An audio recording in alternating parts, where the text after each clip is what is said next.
Hey, everybody. All right, let's share out this post, and then we'll get cranked up. Do you want to say hi to everybody? Hi, everybody. Hello, Mr. Cox. Remember that movie, The Dewey Cox Story? Nope. Hello, Darlene. Hello, Mr. Cox. I thought you didn't watch movies. Well, not anymore. Share out this post. When was this movie? And we'll get cranked up. Do you want to say hi to everybody? 2009. Remember that movie? What was it The called? Dewey Cox Story. Walk Hard, The Dewey Cox Story. Who was Dewey Cox? I thought you didn't watch movies. John C. Reilly. When was this movie? And then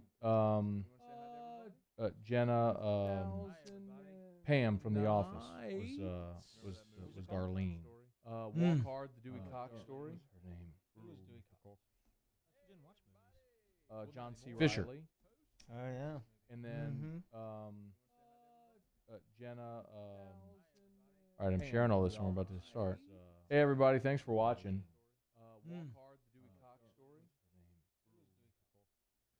Let's see. Adam Tower, Paul O'Neill, Craig Schilling, Steven Gonzalez, Josh Long. What's up? Moscona's been freed. He brought Terrio. Hey everybody, thanks for watching. I thought I was suspended yesterday. I was not. It was not reality that happened. Are you ready? Yep. Adam Tower. Whoops. Paul I'm ready. Need to mute that. You ready? Sorry, we had multiple inputs there. Brett DeLatt, sup. Alden Cartwright, sup. Nick Diaz, sup. All right? Okay. Paul, we ready? Mr. The Riot, we ready? Yeah.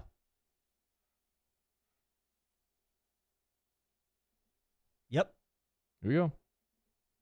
This is the Riot Podcast with Matt Moscona and Ryan Terrio. One is an athlete, the other an athletic supporter. Follow the guys on Twitter at Matt Moscona and at rterrio7. Here's Matt and Ryan. All right, let's do it. Riot Podcast presented by Prime Occupational Medicine. Matt Moscona, Ryan Terrio. Glad to have you aboard with us. If you're listening and or watching, and it's not Tuesday, March the 12th at noon Central Time, well, cool. Thanks for being here. But to everyone who is watching live on Facebook, thank you. And a reminder to everyone that you can watch us live on Facebook every Tuesday, noon Central, on the 104.5 ESPN Baton Rouge Facebook page. Hey, Brett. Hello. You, man, I'm actually glad to do this format today because there's a lot we can talk about that's not just FBI wiretaps and all that sort of stuff. But, so we'll get to a lot. Kick Rocks, Alex Bregman's contract made some interesting comments. I do want to, last week, I thought you did a really good job breaking down, sort of giving the scouting report on every LSU hitter. Today, I want to do the pitching staff. Okay. We'll get to ask us in a bit as well. So I hate pitchers. That's cool. I mean, I really despise pitchers. Why? My whole life. Why? Because they try to get me out. They succeeded at a pretty good rate. I can break them down, but just full disclosure, I don't like them. That's any cool. of them. I don't mind. Yep. Okay. So, but I do want to start, though, with the atmosphere Saturday at the PMAC because you were there. Describe it. It felt like I was watching Chris Jackson and Shaq and all. Like, when I walked in, there was a buzz. There was people all in the concourse. And, like, normally it's a little laid back, depending on the time that I come in. But, like, so you could feel that there was a little something different. And, you know, I've been to a bunch of games this year, man. It was absolutely different. The place was packed. You know, before sitting down, you could just feel it. I mean, you could tell. I get it that if they win the SEC. But, man, there was a little – well, they'd already clinched part of it. But there was a little extra action. And, as a matter of fact, I told Jonna that as we were sitting down. I'm like, I remember this feeling. This is when I used to come when I was a kid. It's the same, like, feel. You know what's odd? The suspension of Will Wade and the I'm using air quotes here, air quotes, scandal. That should be the thing that sucks the life out of the program. It should. That should be the thing that cripples it. Mm-hmm. And actually, that ended up being a very unifying force on Saturday because that was just different. It was. Watching that atmosphere on Saturday and how it was an avalanche of emotion, and Vanderbilt had no shot. What's interesting, I would say, I've had people say, have you ever seen anything like that? The A&M game in football in 2015 was a wholly bizarre atmosphere as well. Were you there?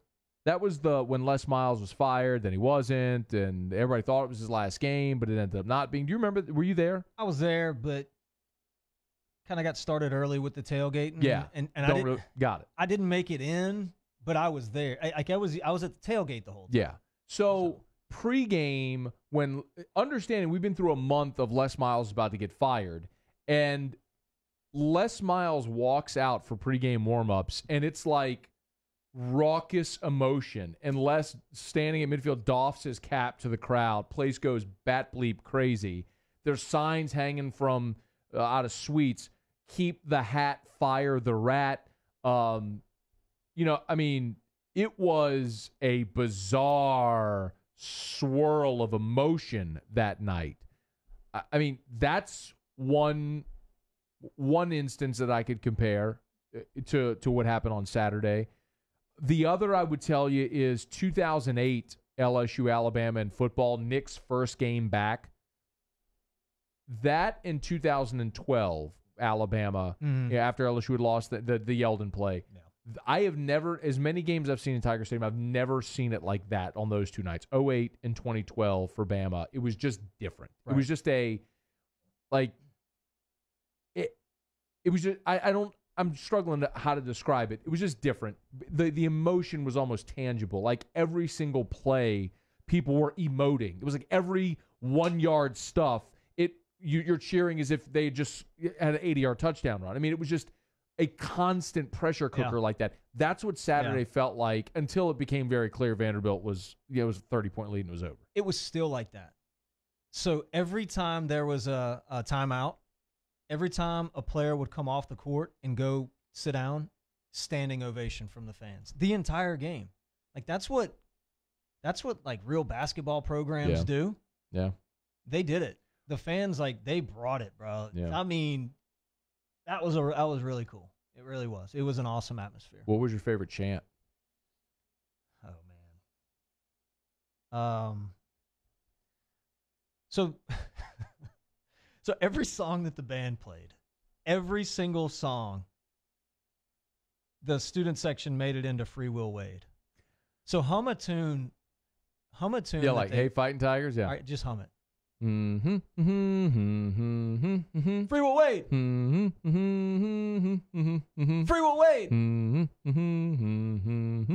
Free Will Wade. Free Will Wade.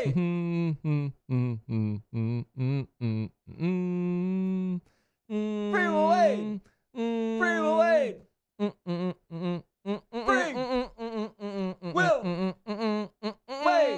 Free Will Wade. Like the whole thing.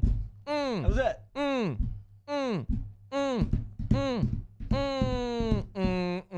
That was it.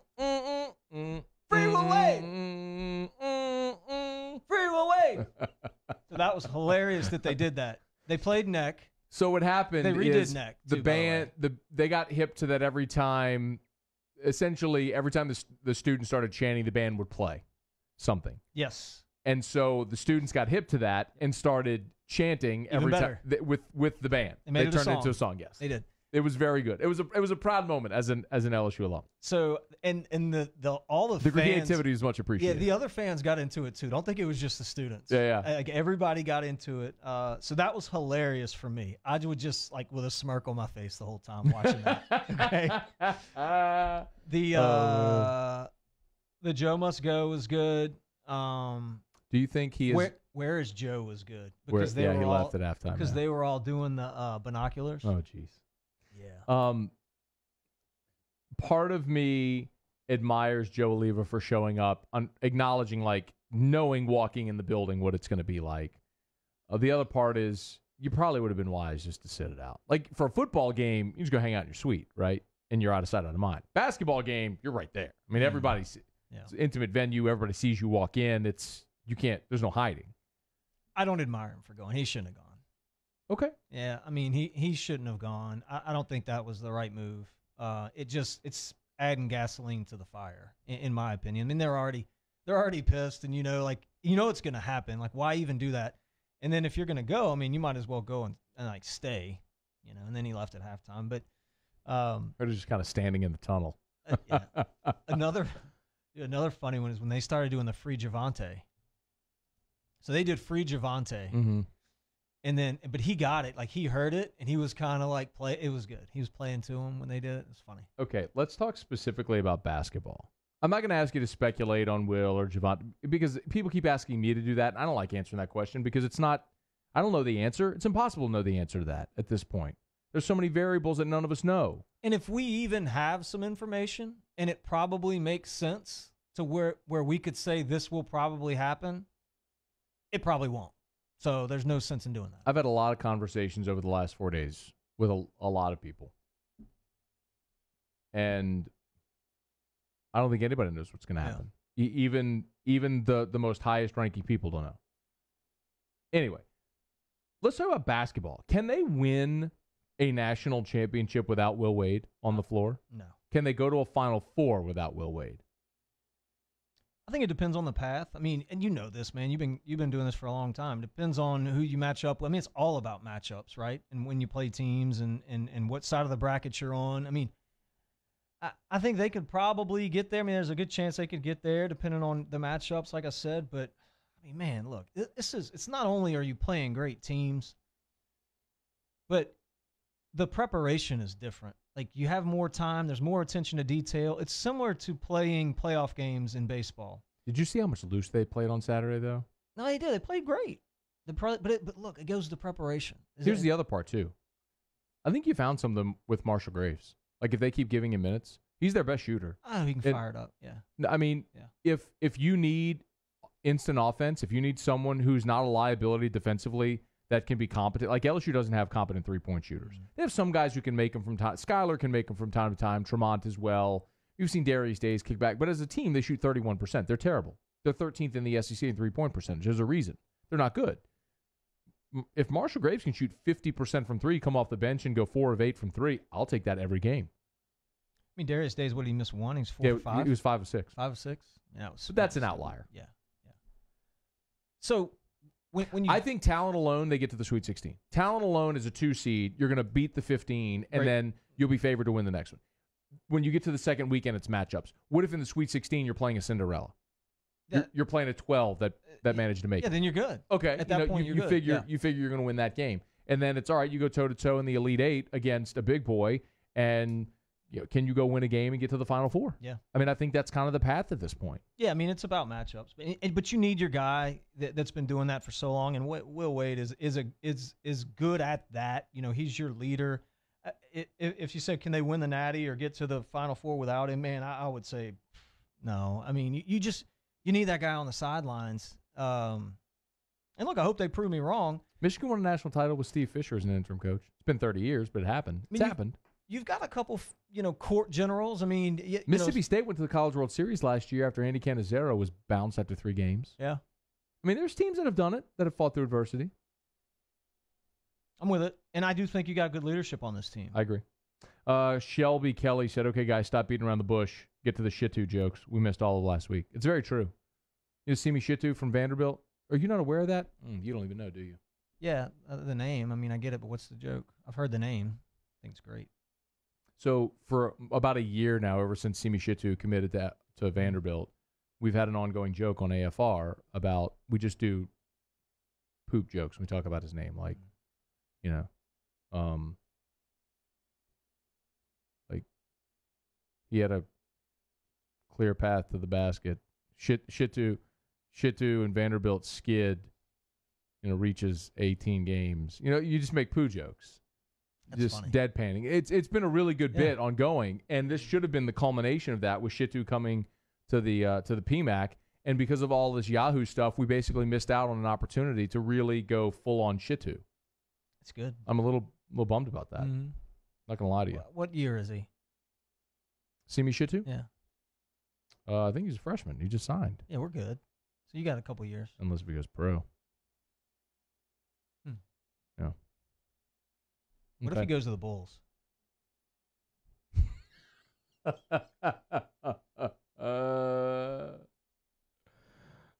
pretty good. I'm proud of you for that. Is that good? Every now and again, you come up with a good one. Decent.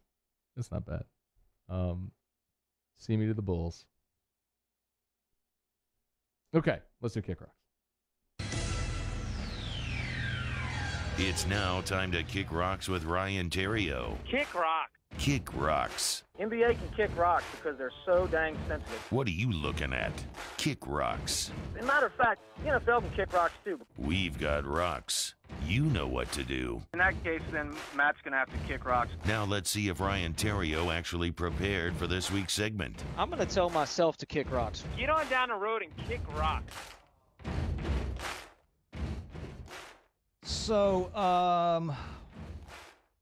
one of the best, probably top 5 basketball players on our planet, really made a mistake here last night. Russell Westbrook, as he's leaving the court, and it was caught on video and audio. I will bleep you up. You're completely disrespectful. I will bleep you up. Loud. Okay. Now, he's been in the league long enough to understand that people are going to yell at you and try their best to get under your skin. Most of the time, and emotions play a part in this, most of the time, the athlete's able to deflect that and not say anything back. But Russell Westbrook has to understand that, and he does a good job with the fans. He just, and I'm going to cut him a little slack because he is that guy that gives his shoes and gives his jersey and does all that stuff. But in this case, he's got to kick rocks because you can't let that happen. Like, it can't be just sometimes I'm going to be a good guy and then sometimes I'm going to be a bad guy. I mean, no matter what the fans say to you, and I've been in the middle of that, no matter what they say, it's never the right thing to respond back. Like, doesn't matter what they say. Now, they throw something at you or touch you or whatever, then I get it. But if it's just voiced words, you got to be better than that, man. You got to kick rocks. You can kick rocks for telling Russell Westbrook to kick rocks. I don't think that maybe Russ wasn't right in saying I'm going to F you up, and he said her too, like the lady with him or whatever. But I firmly fall in line where just because you buy a ticket does not give you the right to say whatever you want to the athletes that are performing. I agree. So I think that is a subculture that exists in sports where people believe there's this invisible barrier that separates the stands and the floor. And the Malice at the Palace showed us in 2004 that's not possible, and that crippled the NBA for a long time. And it's going to happen again. It's going to happen again. You're going to get a Joel Embiid. You're going to get a Russ. You're going to get somebody that's a hothead. And the fan's going to say, you've seen Russ do it before. He's slapped phones out of people's hands. He's barked back, told them. I mean, I applaud Russell Westbrook because he's the one guy, the one prominent guy who's fighting back. He's like, this fan behavior, it's not okay. It's not. Like, it's not okay for that guy to sit in the stands and say whatever he wants. And you can say toughen up, thick skin. No.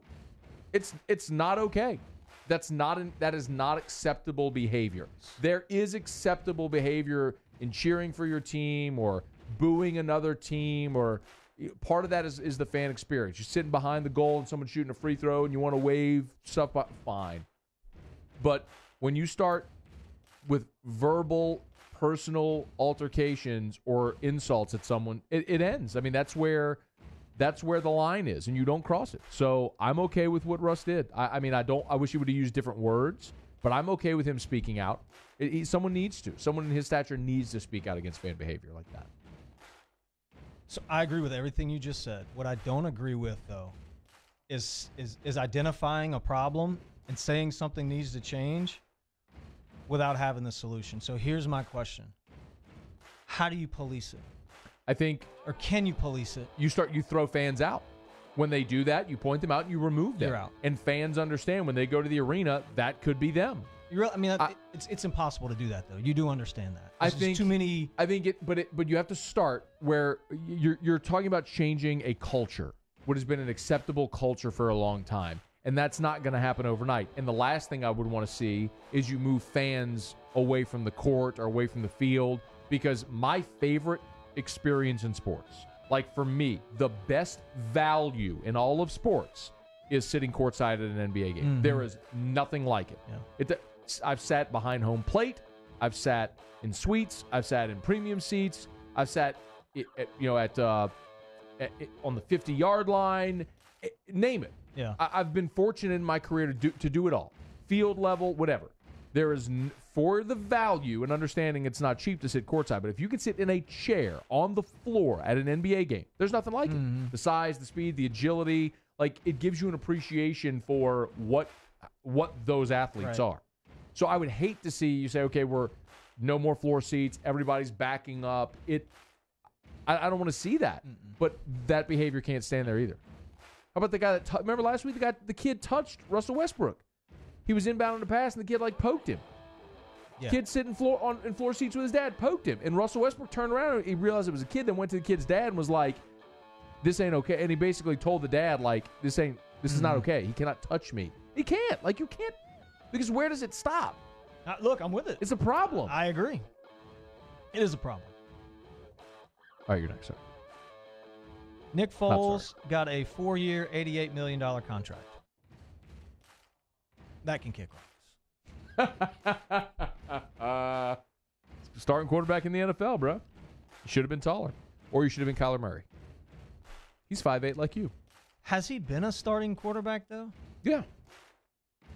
He was starter in Philly. Mm-hmm. And then they didn't re-sign him, and he went to St. Louis. And 1 year in Kansas City. And then back to Philly. So, yeah. And then he's been a starter the last 2 years there at different points. And now in... back up. But because of injuries. Yep, he started. How do you do in Kansas City? Not good. Or St. Louis, which is why he ended up back in Philly as a reserve. As a reserve. I'm with you. It's a definitely calculated risk, no doubt. Who did that? The Jaguars? Jacksonville, yeah. Yeah. Kick rocks. Okay. Sweet. I think the SEC coaches need to kick rocks. What sport? Basketball. Basketball, okay. So the coaches all-SEC team came out today. Tremont Waters, first team all-SEC. Skylar Mays, second team. Naz Reid, all-freshman team. You think, and by the way, ties aren't broken, so you can have more than 5, and coaches cannot vote for their own players. Do you think Javonte Smart was one of the handful of best freshmen in the SEC this year? I think, yeah, I mean, as the year went on, 1,000%. There are 8 members of the all-freshman team in the SEC. 8. Do you think Javonte Smart was one of the 8 best freshmen in the conference this year? Yeah. Yeah, he's not on the list. By the way, the SEC Coach of the Year is Kermit Davis. You know, Ole Miss, which lost 3 in a row. They're not ranked. They're 8th, 9th in the conference, somewhere around there. That's the SEC Coach of the Year this year, by the way. Not the guy who just won the league going perfect on the road in league play for only the 3rd time since they moved to an 18-game conference schedule and was preseason picked to finish 6th in the conference and won the damn league. Won at Rupp, beat Tennessee, and Will Wade should be the SEC Coach of the Year, but he's not, because these coaches, just like AP voters and everyone else who's choosing not to vote for Will Wade or Javonte Smart, just like Hall of Fame voters who decide they're going to ride their moral high horse and decide they're going to be judge, jury, and executioner and not vote for guys of the steroid era or not vote unanimous for a Hall of Famer because Babe Ruth wasn't unanimous, so Greg Maddux can't be, because they're idiots. That's not your job, idiot. That's not your job. You are tasked with voting for who had the best performances on the floor. Javonte Smart should have been for all freshman SEC, and Will Wade should have been a runaway, unanimous SEC Coach of the Year. Yes. And for that not to happen, every member of the league, every coach in the SEC, and every voter out there who is penalizing them for something that at this point is still unknown, and I don't even care about the optics, it's bad, but you are voting for what they did on the floor. And you mucked this up by voting for Kermit Davis because you didn't have the sack to vote for the guy who was the best coach in the league this year and should have won it. So for that, you can kick rocks. And I'm glad that we're on Facebook so I can say sack. I probably could say sack on radio too, but I'm not going to. You can say sack. Yeah, probably. You say balls on the radio? Probably. Conor McGregor can kick rocks. Hey, Conor. Like, I understand if you're just trying to promote a fight or kind of get all that thing going, but grow up. Like, stop throwing chairs in buses, slapping people around, slapping cell phones out of people's hands. Like, just stop, bro. Like, quit it. If it's because you're promoting a fight and you're trying to get paid and all that, I get that. But I don't know. Correct me if I'm wrong. I'm not a big UFC guy. Is he still like a guy? Conor? Yeah. He's a major draw. Yeah. But Does he fight though? he fought recently and lost. Conor is and I've said this a lot, and people that don't follow the sport very much, and I don't mean for this to come across as like as condescending, but I do understand. You hear everyone knows Conor's name because he's been phenomenal at promoting himself, but in the context of the UFC or an MMA, he is an elite striker. He is subpar on the ground, and he is very vulnerable. He's not a great mixed martial artist. He's a really good striker, but he's been susceptible, and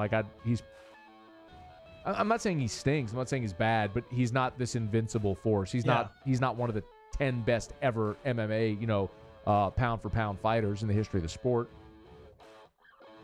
Well, he's an idiot. I know that much. He needs to stop. I got one more, then I want to give a hug. Okay. Kellen Winslow got arrested. Yeah, I Remember talked about Kellen? him last week, yeah. You got that? Talked about him last week, yeah. I must have missed that. That's all right. And he touched himself. Yeah. Okay. I want to give a Old hug. lady, like 77 years what old. are we doing? In a hot tub. What are you doing? Gross. It's disgusting. Gross. I want to give a hug to the New York Mets. Because they sent him. Sorry. Yes, because they sent. You can say it. They sent Tim Tebow down. So they sent Tim Tebow out. Not because they sent him out. I don't want to give him a hug for that. I didn't mean to waste your story, man. But you pointed at me like you wanted me to say it. I'm sorry. I just missed your cue. That's my bad. Sorry. I really messed up. So the Mets can get a hug, not because they sent him out. They did, though. They sent Tim Tebow down to the minor leagues. They reassigned him to AAA. I mean, he probably deserved that, but that's not why they're getting the hug because they're not promoting the media circus. I think the Mets are actually going to try to win this year. When all this thing happened, I felt like the Mets have turned into just a sideshow, like we're trying to get attention. I want to give him a hug for doing the right thing. He deserved to go out. He went out. And if he makes it, great. I'd love for that to happen for Tebow. But Mets, you get a hug for doing the right thing. Attaboy. Right. That is Kick Rocks. It's the Riot Podcast brought to you by Prime Occupational Medicine. You want to tell people about Prime Occupational Medicine, what's going on over there? I got all kind of cool stuff going on. Tell me more. Occupational medicine. A new facility opened up on Airline Highway. And new facilities open up all over the Gulf South. Matter of fact, if you own your own business or if you're in charge of a workforce and you want that workforce to get improved, more healthy, you got to drug test your workforce. Whatever it may be, call the good people at Prime, 225-749-5750. They can do it all. They can drug test. They can blood test. Just general physical fitness. They do it at Prime Occupational Med, Safety, Human Resources, or Corporate Planning. Check them out, www.primeoccmed.com. We'll get to Ask Us here shortly. Use the hashtag Ask Us if you're watching on the 104.5 ESPN Baton Rouge Facebook page. You can ask us anything about anything. We'll wrap up with that. Last week, I think you did an awesome job breaking down LSU's hitters. Want to get to LSU's pitchers. Real quick, though, there is a good piece up at NOLA.com, the Times-Picayune right now, by Brody Miller about Chris Reed. And it's essentially a bunch of stories about how Chris Reed is out of shape, lazy, didn't have a good attitude, showed up late for practices, showed up out of shape, rubbed all of his teammates wrong, but he's performing and everybody loves him. And it's a weird paradigm with Chris Reed. I know you know him well, and I've gotten asked many times, did Chris Reed get it when he was when he lost his spot essentially? Did Chris Reed get a fair shake from Maneri? And my response has always been, yeah. He was there for 3 years. Mm-hmm. He was never in shape. He showed up late to things. He rubbed people the wrong way. Like, all the things as a coach you don't want, that was Reed. But there's the flip side of it, which is his teammates like him, and he's producing. So, obviously, you're not taking him out of the lineup now. He's been awesome. But can you lend any perspective to this as long as you've known Chris? Because I don't know him personally like you do. So. And can we disclose that he was at Traction? Yeah, he's working for me. Okay. Yeah, absolutely. So wait, he was coaching 2 teams at Traction. So he was like the head coach of he gets dismissed from the LSU baseball team, and Pick it up. And so he shoots me a text. Hey, man, I'm just going to school now, and I'd love to get involved with what you guys are doing at Traction. Can I coach? Can I work camps? Can I do some lessons? Whatever it may be. I love baseball, and I want to. And so obviously I say, of course. I mean, I've known Chris since he was a sophomore, I believe, in high school, over at St. Michael's, and I've hit with him, for a long time. So, yeah, man. I mean, we welcomed him with open arms. I mean, he had a full lesson book. So his business was full. He had all kind of kids going to hit with him. He was the head coach of one Little League team, the assistant coach on the other Little League team. So he has like a legit job over at Traction with us. And I'll never forget, I walked through the cages one afternoon. He goes, hey, man, I need to talk to you. And I said, sure, bro, what's up? And he goes, well, Coach Maneri called and just kind of wondered if I'd be interested in maybe coming back. And I'm like, huh?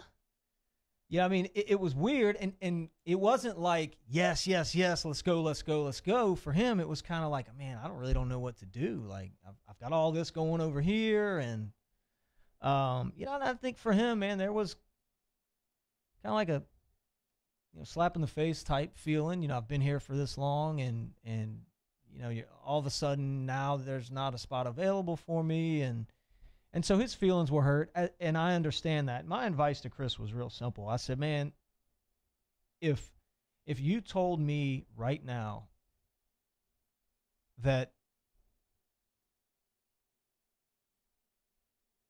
I could go back and play for one team in my career, I could put one uniform on and play one game, it would 1,000% be LSU. And this is World Series, like the whole thing. You dream in Baton Rouge of wearing that purple and gold. I've said that on this show before, probably not this one, but AFR. And I said, man, it's just such an honor to do that. He's giving you that opportunity. You can go put that uniform on again. Oh, and by the way, you guys are good. You might be able to get a ring. Throw out the possibility of playing. At that point, I'm like, he ain't going to play. He's just going to be there to be like, right. You're going to go put the uniform on, and you're going to be class clown and big morale guy, cheerleader, rah guy. Pinch hit every now and again. But like be funny in the clubhouse and just be that. You're blowing out McNeese so you get an AB in the eighth. Yeah, swing out of your shoes. Everybody laughs at you because you're overweight. Like one of those things. But I will say this, man, and I've always said this about Chris Reed, and I've been hearing you guys hijack it, but it's true. He is a professional hitter in the sense of the word, of the phrase. What are you saying? You guys hijack. Yeah, maybe not you. I heard it on the other show. Everybody uses that. Like if you use on Twitter, I said it first. Everybody on Twitter does hashtag professional hitter. On who? On Reed. Yeah, they stole it from They've been doing that for years. Yeah, got it from me. He gives you a good at bat. He doesn't swing at balls out of the zone. You don't tweet. When you tell me to, I do. How many times you say, hey, bro, you should tweet about this, and I tweet? I tell you should tweet 50 times a day. No, you don't. You should. You should interact with people all day. You should just go on Twitter and put ask me something, and then let people ask you questions. I'm going to do it right now. And you just answer questions on Twitter all day, and then you know what's going to happen? The guy with 200 followers, all of his friends are going to see that you replied, and all those 200 people are going to go follow you. And the guy with 87 followers is going to see that you replied, and his 87 followers are going to go follow you. And it's going to be that chain reaction. You do that 500 times, you multiply the number of attention and news feeds that you show up in. All right, what do I do here? Ask me something? Not yet. We're doing this. Oh, yeah, I can do it right now. It'd be fun. No, we're going to get to that in a second. But you should do that every day. You should do an Ask Ryan every day on Twitter. Just go Ask Ryan ... Same time every day. I can do it in the morning. Same time every day. I poop at the same time every day. Boom. Do it while you're on the can. Yeah. Ask Ryan ... when I'm pooping. Ask me anything. And then just reply. Don't quote tweet. You do that way too much. But I didn't understand that I was doing that. You fixed that. You do that way too much. Don't quote tweet everything. Sometimes it's worth quote tweeting if you need the context of the tweet before, but sometimes it's better just to respond to people one-on-one.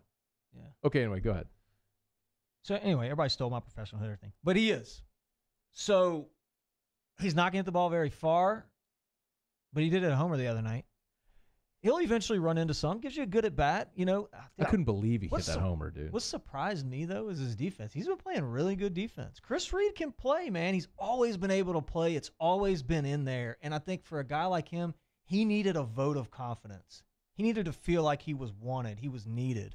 And he was needed, bro. He was needed to go out there and give some good at bats, and he did.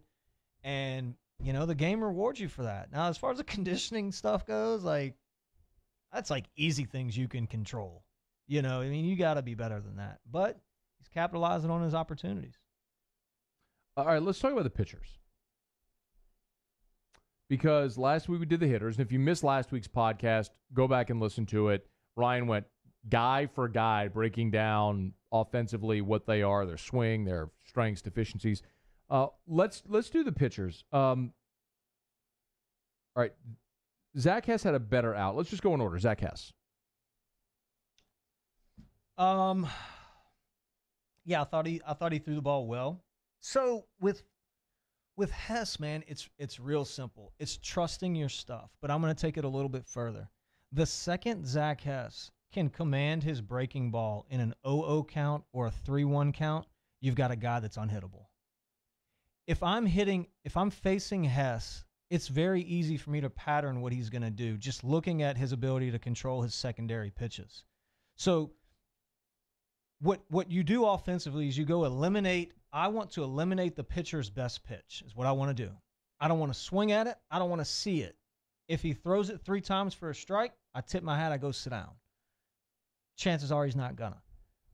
With Hess, he's been way too predictable in the pitches that he goes to in certain counts. And hitters they're able to pattern him. You saw it a little bit better last outing where he was commanding the breaking ball. But his wipeout pitch, his out pitch, if he gets me 1 and 2, you know, in a compromise count, say 1 and 2, 2 and 2, right? 1 and 2, 2 and 2. He's going to the breaking ball.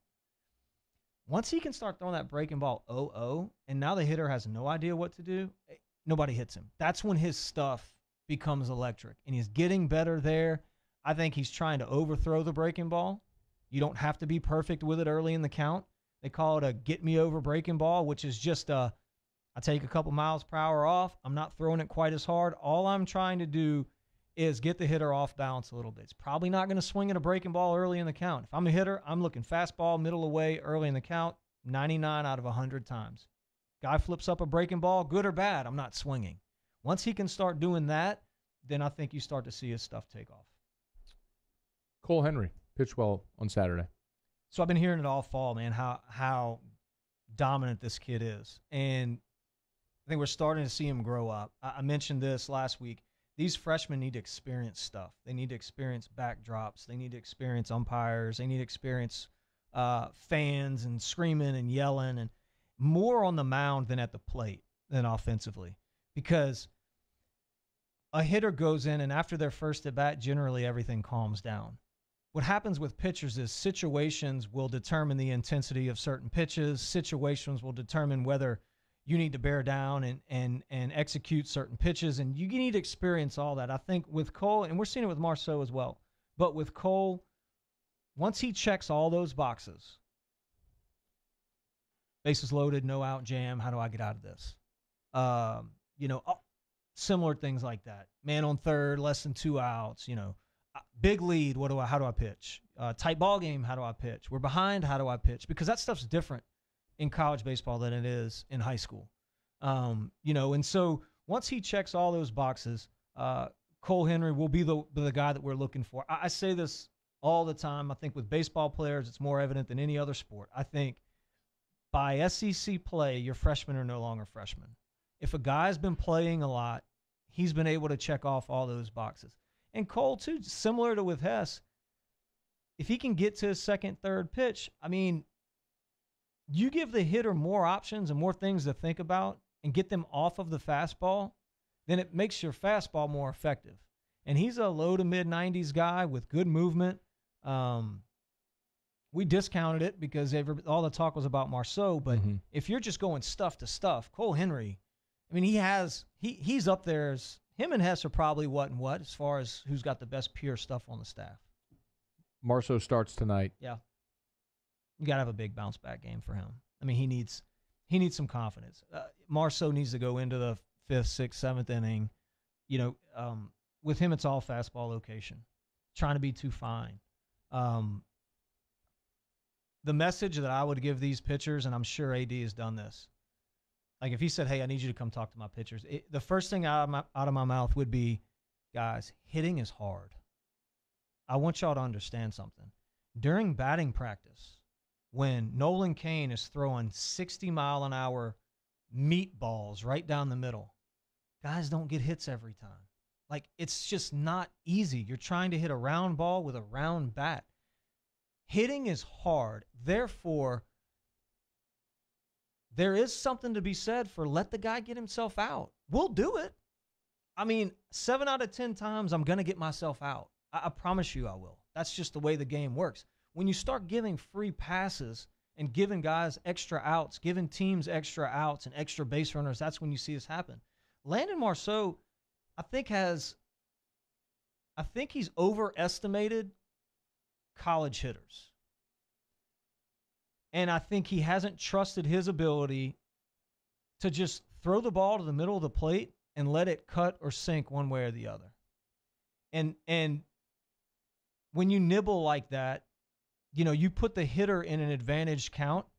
You saw it in the Texas series. These guys are 0-1, 0-2 to everybody. And we're on the flip side of that, you know, 2-0, 2-1. Yeah, I mean, you can't get in that disadvantage count from a pitching standpoint. Marceau has tried to nibble, tried to be too fine, and it's hurt him, man. He's got to throw the ball down the middle, let the guys get themselves out. Eric Walker? I'm super fired up. I mean, He got through 2 2/3 on Saturday in 21 pitches. Mm-hmm. The next 6 guys reached base. Yeah. When the lineup turned over, he was toast. Is that just because he's not ready to extend? It's fatigue? No, I don't think it's like body fatigue. I mean, I think it could be mentally, you know, and kind of getting back in the groove of that. I mean, a lot of it's just the game. I mean, there's so many variables that happen. Those 6 guys that reach base, it wasn't base hit, base hit, base hit, base hit, base hit. A lot of it was knocks, yeah. Yeah, but I mean, there was one intentional walk. I think they intentionally walked Vaughn, but everybody else was getting knocks against him. like on the screw. I didn't see this in. Yeah. On the screws, barreled up knocks. They were knocking him, yeah. Yeah. Well, I mean, you know, in that case, you just got to make your pitches. But when you see stuff like that happen, bro, it's like, okay, I mean, very rarely do you see base hit, base hit, base hit, base hit, base hit, especially with a good pitcher. And he could have been tipping. I don't know. I'm encouraged with Walker. You know, if you're going to beat me by doing that. That's fine. If you get stringed together 6 hits in a row and score a couple runs, then you won. Let's not give it to them. Just don't walk guys. Don't hit guys. Don't make errors behind me. If they earn it, then that's fine. And Eric Walker gives me that. Let your defense play behind you. You know, they're getting these hits, but 2 feet one way or the other, they could be outs. You never know. You know, that's how the game kind of works. I think it's just kind of some bad luck there. I'm very encouraged by Eric Walker.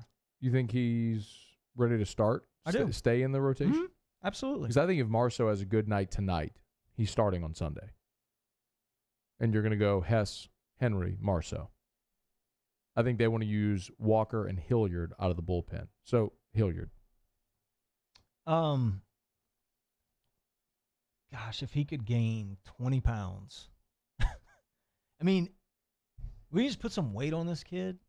So, that cutter, and y'all, I can't tell you. I've seen 3 in my baseball career that I went, that's a legit cutter. I can't hit it. It was obviously Mariano Rivera, Kenley Jansen, and then Brian Wilson kind of at the height of his career. I don't think he was doing it on purpose. I think he was just getting on the side of the ball and it was taking off. Hilliard has the ability to be that guy with about 3 or 4 extra miles per hour. If he can get to 88, 89, nobody touches him.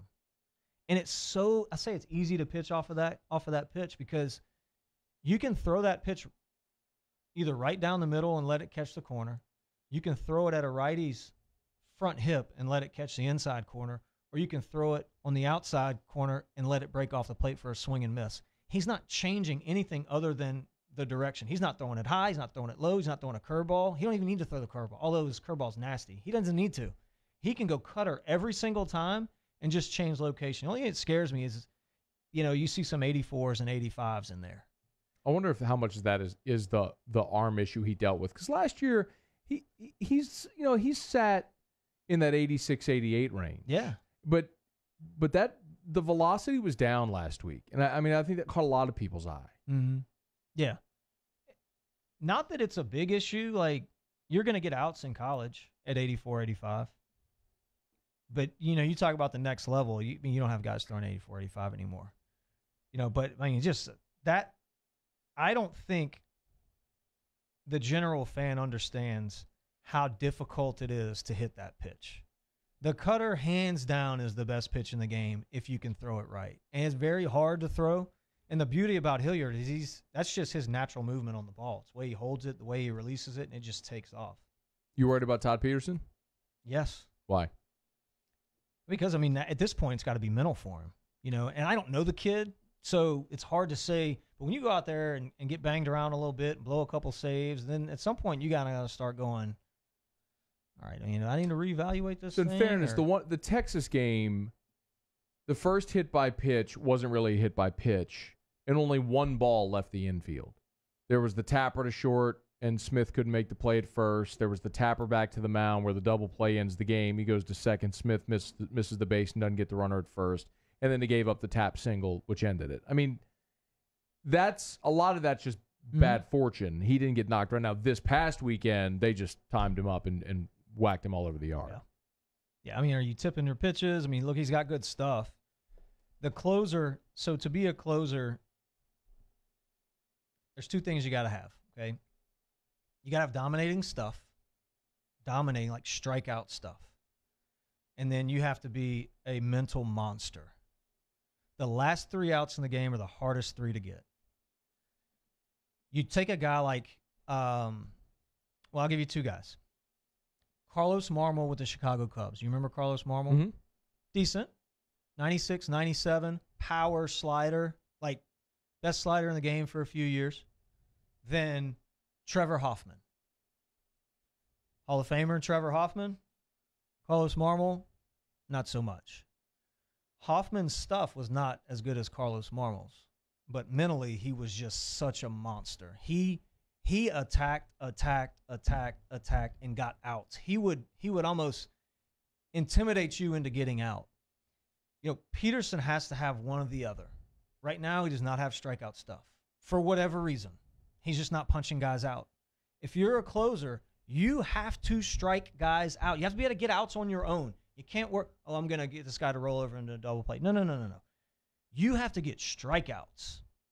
The more chance you give guys to put the ball in play, the more chance they are going to get runs across the board. Guys are going to make errors like we saw against Texas. It's going to happen. It's part of the game. So he's got to figure out one of those two things. Physically, it's there.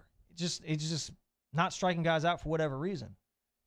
But mentally, look at Brian Wilson. I mentioned Willie earlier, but you look at Brian Wilson's stuff was good. It wasn't great.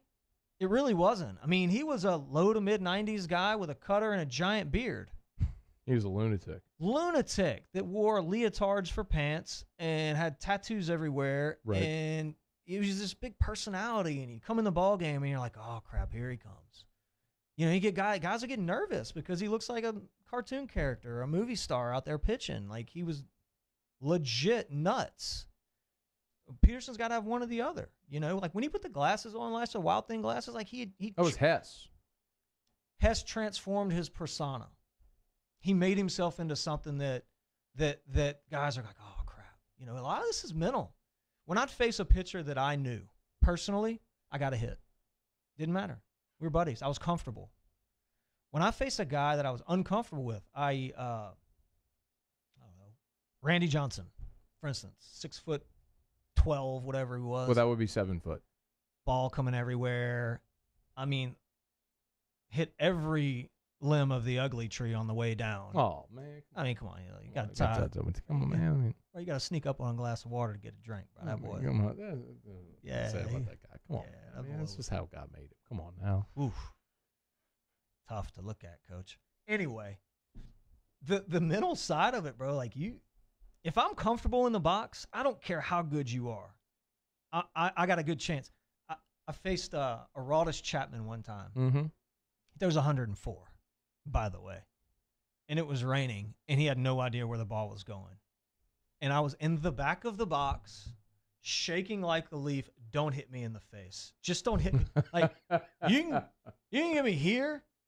I can't get out of the way. It's too hard. Like, unless I start doing that, like, just don't hit me in the face. I was happy grounding out. I thought I'd hit a homer. I felt as if I'd hit a home run hitting a ground ball. I'm high-fiving dudes in the dugout, like, take that, But, he just doesn't have it, man. He doesn't have that intimidation right now, and he needs to figure that out. All right. One more time about Prime Occupational Medicine. We'll get to a little Ask Ryan here. If you don't know about Prime, you need to go check them out, www.primeoccmed.com. They do it all for the business owner. They provide safety, human resources, corporate planning, anything that you need to take your business to the next level. They got it at Prime Occupational Med. They make your workforce better, stronger, more healthy, better, more productive. Go check them out. Prime Business OCC. owners, not just in Louisiana. Well, no, they're everywhere. Like literally. Yes. They're in Dubai. Is that right? Yeah, Saudi Arabia. Crazy. Yeah.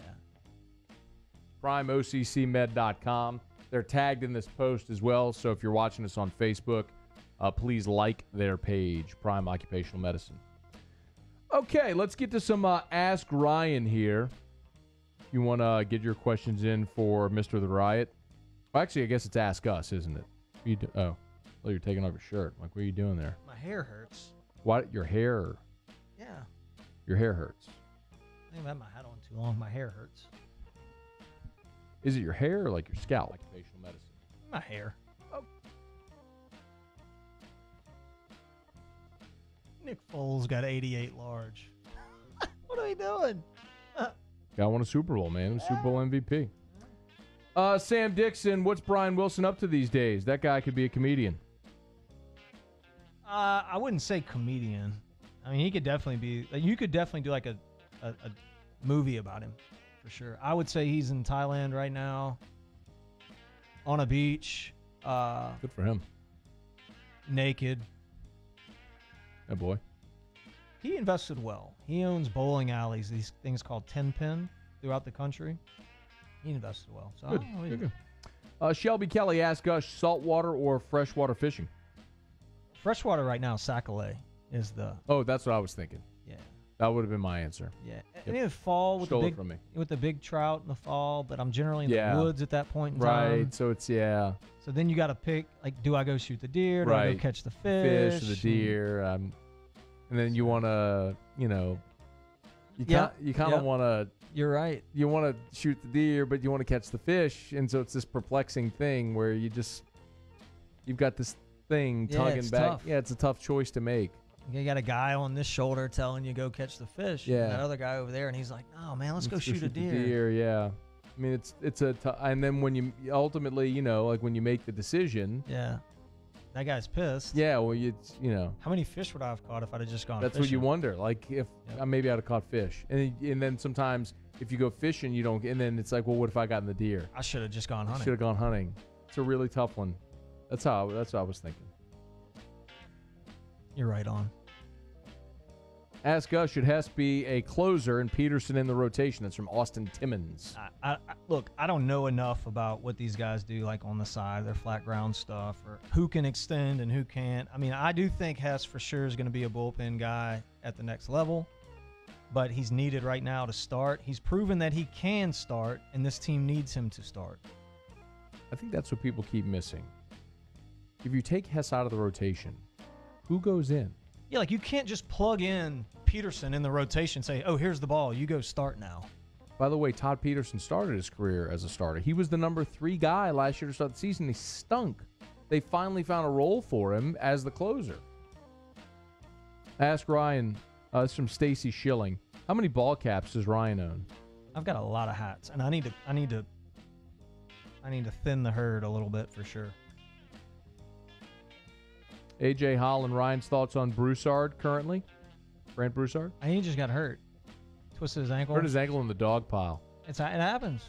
Funny as that sounds, it happens. Happened to Lane Mestepe. He got stepped on. I think Brant will figure this thing out, and at some point this season is going to be needed, and he's going to produce. I think he's a good ball player. Struggling a little bit right now, but I think eventually he'll figure it out. Ask us, why is Matt a fuddy dud? It's from Josh Long. That guy always says that. A fuddy dud? Fuddy dud. Oh, really? Yeah. Oh, do you have an answer? I don't even know what that means. Okay. Ask us, Hess came back this year to increase his draft stock. Is he coming back next year? I don't think he came back to increase his draft stock. And if he would have come back, as a senior, you're definitely not increasing your draft stock there. You have no leverage at that point. And even if you increase your draft stock, you're not getting paid. Cole Freeman sat in that chair a few months ago and thought, and he went into the fourth round. He and Kramer within a couple of picks, and the Nationals basically gutted him on money. Mm-hmm. He made less money. That's why you got to go. Yeah, you go. You got to go. Your junior year in baseball, you have to, unless you're a Golden Spikes Award type guy, you have to go.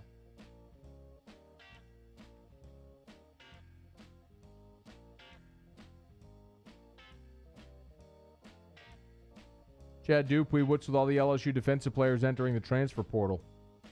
Another one went in? 2. Who left? Manny Netherly and Dan Treasy Scott. Dan Treasy. Mm-hmm. It happened. Manny Netherly was good, I thought. Was he good?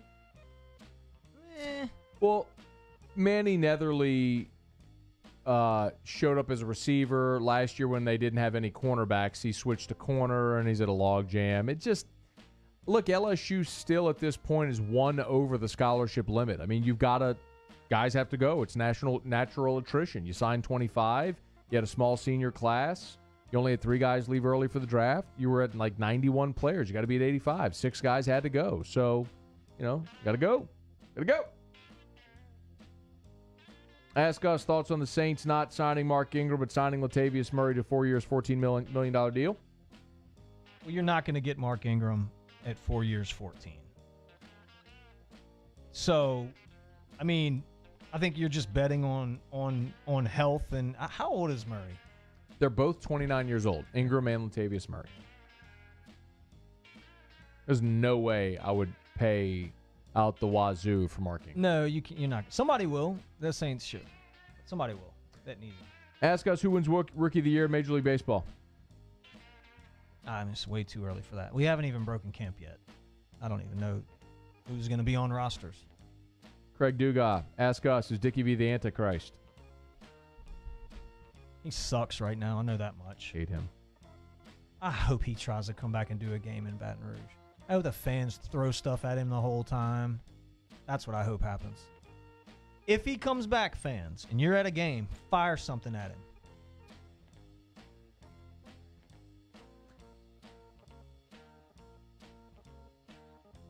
I can't stand hypocrites, bro. It's a shame because Dickie V is like a beloved voice of college basketball. Awesome baby, diaper dandies, all that stuff. But the amount of vitriol he has spewed at Will Wade and LSU relative to how he continues to lobby for Rick Pitino, his buddy, is just nauseating. It's like Rick Pitino was banging some lady on a table in a restaurant, impregnated her, gave her hush money, was paying recruits, and was getting recruits hookers. I mean, you want to talk about like bringing shame to the university, and then Dick Vitale keeps lobbying for Rick Pitino to get the job at UCLA, or someone needs to be brave and hire Rick Pitino. It won't be easy, but make the right decisions. Like, what do you like? How? It's just so hypocritical. That's what irks me. Be consistent. If you want to crush Will Wade, crush your boy as well. Crush John Calipari as well, because he's had 2 Final Fours vacated at 2 different schools. Be consistent here, man. That's my problem with it. Seems like, man, if you're part of the good old boys club and you got a bunch of vowels in your last name, you're all right with Dickie V. Has anybody called him out nationally, Dickie V? I don't know. Somebody needs to. That's going to do it for us. Riot Podcast, thanks to Prime Occupational Medicine. Thanks to all of you. As a reminder, you can watch us. If you're listening, you can watch us every Tuesday, noon Central, on the 104.5 ESPN Baton Rouge Facebook page. This video, if you want to watch it, will stay populated on Facebook, on the Watch 104.5 app. You can listen to us however you get your podcast. Thanks to Paul O'Neill for producing. Until next time.